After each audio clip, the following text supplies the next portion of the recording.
안녕하세요. 경제미녀입니다. 여러분들은 투자하실 때 무슨 정보를 가장 우선적으로 찾아보시나요? 금리, 경제 성장률, GDP, 환율, 각 기업들의 실적 전망, 애널리스트들의 투자 등급과 같은 데이터들을 찾아볼 수 있고, 요즘에는 코로나 일일 확진자 현황 데이터를 찾아볼 수도 있을 것 같습니다. 시장에는 이렇게 많은 데이터들이 있지만 이 중에서도 가장 중요한 정보 하나만 꼽으라면 무엇이 있을까요? 많은 분들이 공감하시겠지만 바로 미국 연방준비은행에서 발표하는 각종 정책들이 아닐까 싶습니다.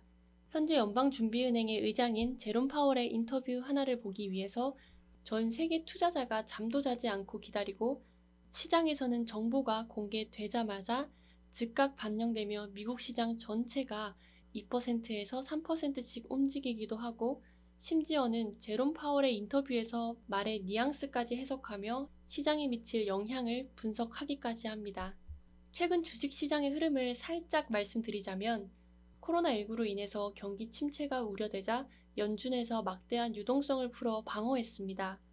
풀린 유동성이 주식시장에도 공급되어서 주식시장은 상승을 거듭해왔고, 그 결과 나스닥 지수는 역사상 최고가에 도달하기도 했습니다.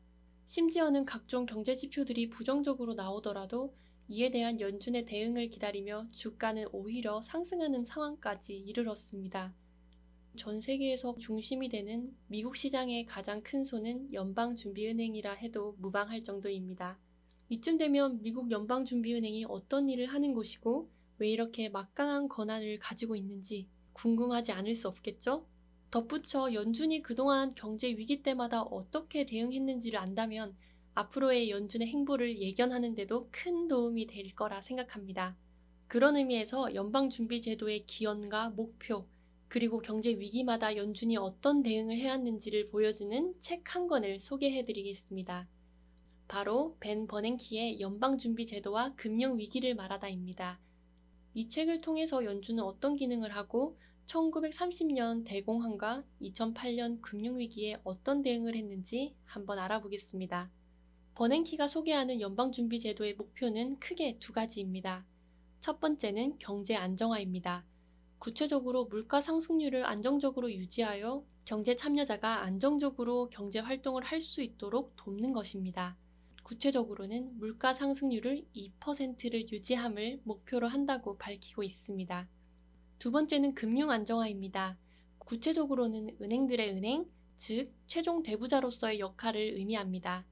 최종 대부자의 역할은 뱅크런에 빠진 은행이 있을 경우 연준이 은행의 지급 보증을 함으로써 은행의 파산을 막고 금융시장의 안정을 도모하는 것입니다.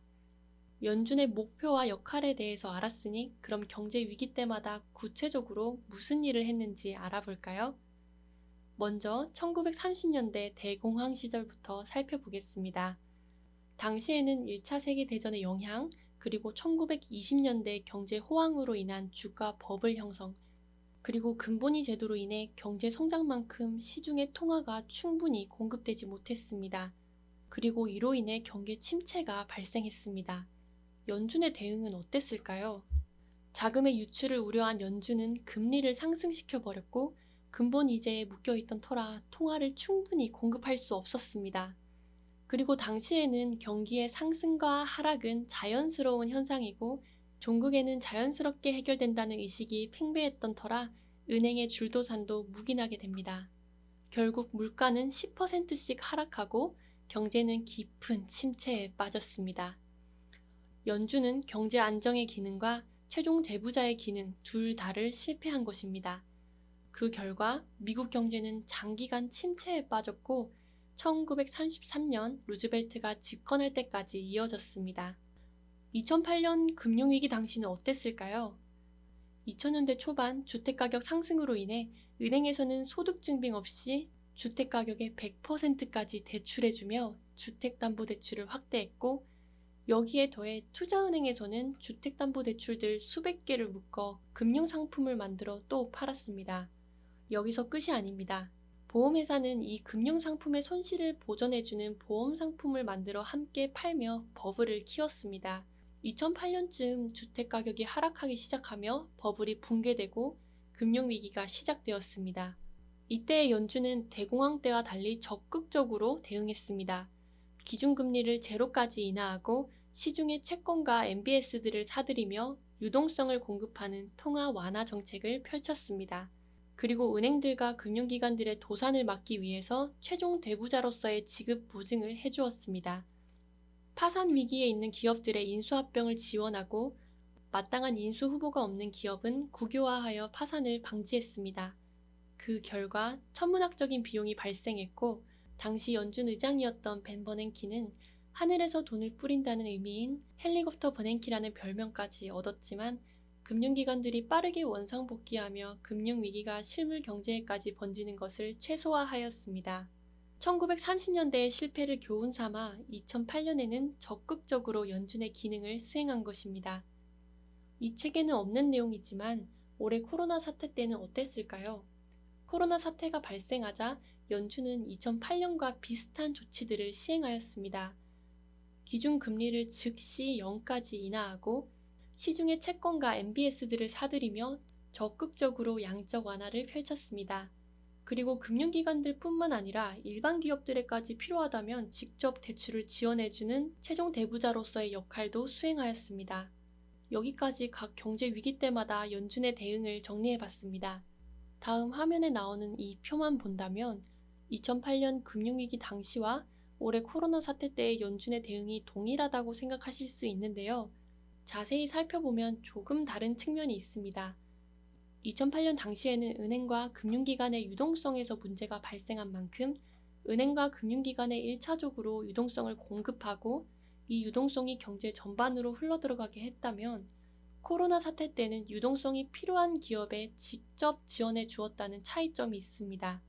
그리고 지원 규모와 시기도 2008년에 대비해서 더 크고 빠르게 진행되었습니다.